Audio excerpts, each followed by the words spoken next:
It's the mystery Q package from China. Woo.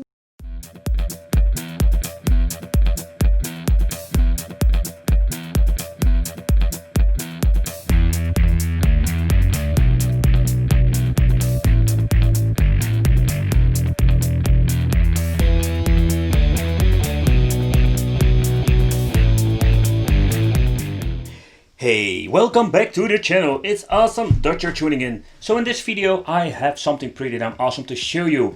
And this is something I was waiting for a very long time. This is the Powkiddy, or better how I always like to say it, Powkiddy. They finally did it. They made something pretty damn awesome and we're going to do an unboxing testing and we're going to have some fun. So consider subscribing because I have a lot of stuff going on here on the channel. So nevertheless, no more talking, let's unbox this bad boy.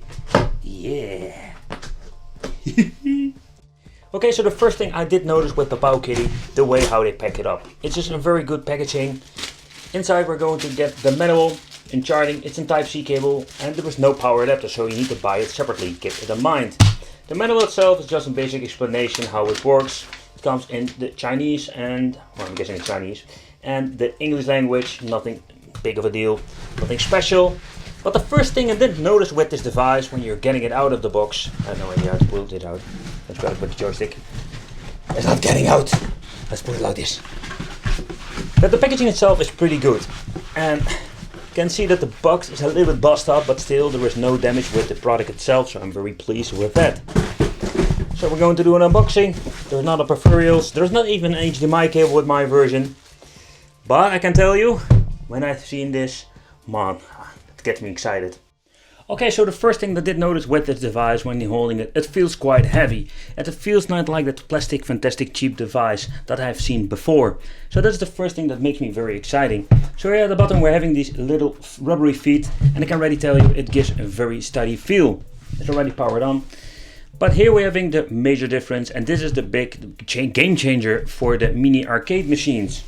But here we're going to get the biggest difference. We're having now finally a normal joystick. We're having real buttons. And that is something they finally changed. And this is what we call the next generation of mini arcade machines. With this joystick we are going to get an actual joystick, not the wiggle stick I have seen before. And I'm talking about these, let's say, normal joysticks that they're putting in an arcade machine. That time is finally over and I'm hoping all the factory manufacturers are going to give us this real arcade joystick. And I can already tell you, when playing around with it, I played some tournament fighters of the Turtles from the Mega Drive and this thing is super responsive and I really enjoyed playing on this device. So the other thing they changed out is that we're having actual little arcade buttons. That's a tiny version, but still a little bit clickies. But I can tell you it is just great. And again, it gives you a real arcade experience with this mini arcade. Alright, so here we're finding 5 little clickish buttons. Here we're having the select and start. The select is needed for the arcade games, volume control, and I can already tell you it works like a charm. In previous models it had a little bit of a delay pressing it, but you can also press it or you can hold it. Very convenient because you need it in some games, because there's a little bit of a minor sound difference between the emulators. Pressing this button, that will give you the option to go back to the main menu, but before you go into the main menu, you can always do a quick load, quick save and reconfigure the controls. Okay, so what are you going to get in the menu? Here we're having the resume. You can go out of the game into the retro arc, or better said the main menu. Then we're having the restart, input, you can change the input if something is wrong. And of course we're having load state and save state. With the save state you need to choose your slot over here, which slot you want to use. And as you can see we're having a lot of them. We wouldn't say infinite, but we have a lot of them. So that is something that is pretty damn awesome.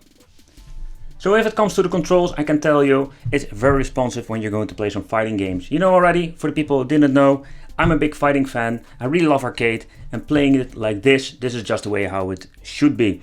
Now we're having a good joystick like an arcade machine, we're having good buttons, and I can tell you when playing some Turtles Tournament Fighter on the Mega Drive, it's just awesome. It felt very responsive and didn't have any problems, and this was just a fun experience and I enjoyed it for quite some time. Alright, so on the back we're finding all the connections and also we're finding the little speaker, and I can tell you this thing goes very loud. Like with the G1000, this is a very loud little speaker with a little bit of bass, and what I think is pretty cool. It will give you a little bit of vibration with the system itself.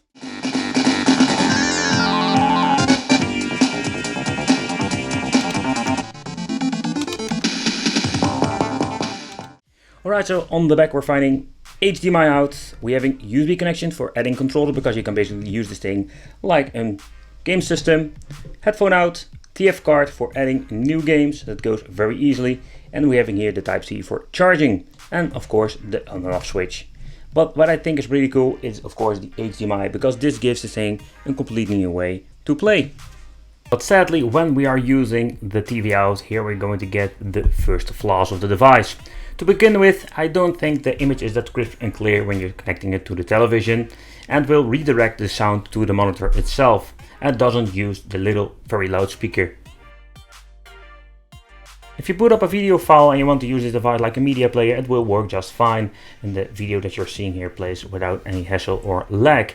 But when we're going to watch some gameplay, then we're going to have a problem, because there's basically no gameplay at all.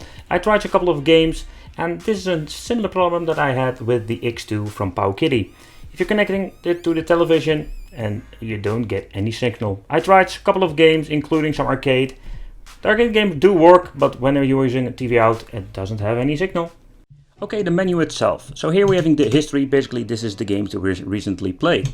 The games, and this device have quite a big support of game systems. We're having arcade, CPS FBA, Famicom, Game Boy, and we're having the Game Boy Classic, Color and Advance, Game Gear, Mega Drive, Neo Geo, PlayStation and Super Famicom. Going back, we can watch a movie. For example, here we're having this sample that was already on the device.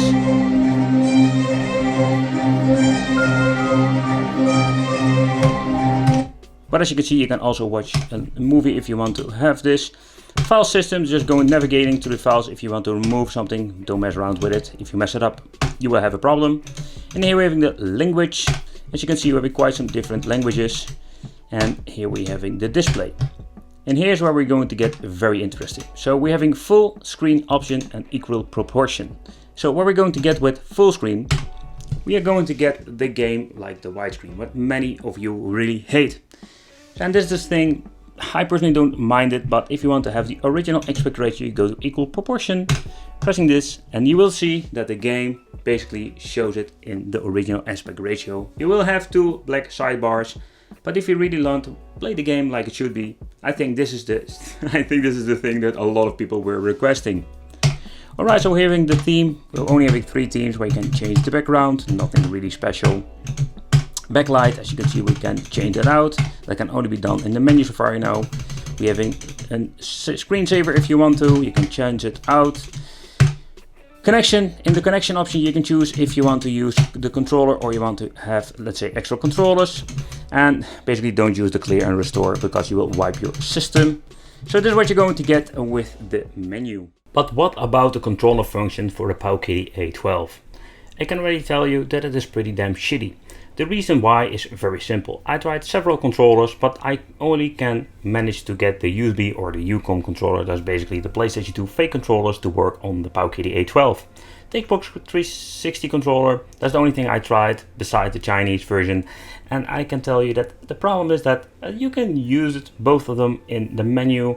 But at the end, when you're going to play with the emulator itself or the game, you can't use other controllers than the Chinese version.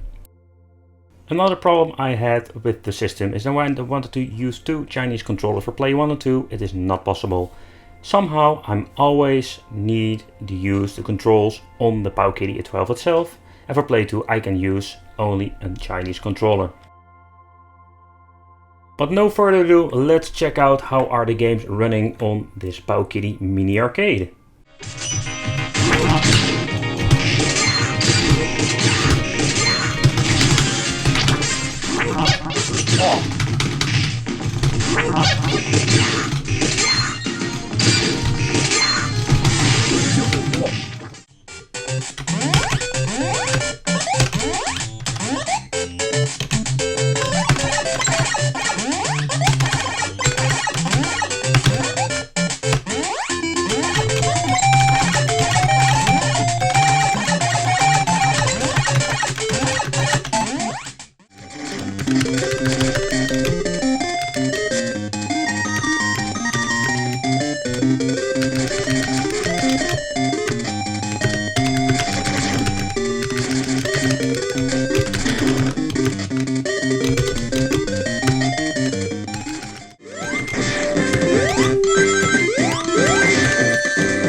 Beside all the flaws of the Powkiddy A12, I think that this is still a very decent product. Better said, I think at this moment making this video, this is one of the best mini arcades that we can get. The TV out, it's sad that they're promoting this product like a game system, but basically it's just one big joke because it didn't work with me. Sadly, we don't get an IPS display. It still looks very nice, don't get me wrong, and when you're sitting in front of the device you can see very clear on it. But when you're looking at the full product and what you can do with it, it's pretty damn amazing and the controls are just great. That is something that I'm always missing out with these mini arcade machines. In the future I want to make more comparison videos so I can show you what are the differences between all the mini arcades and what are we going to get at the end.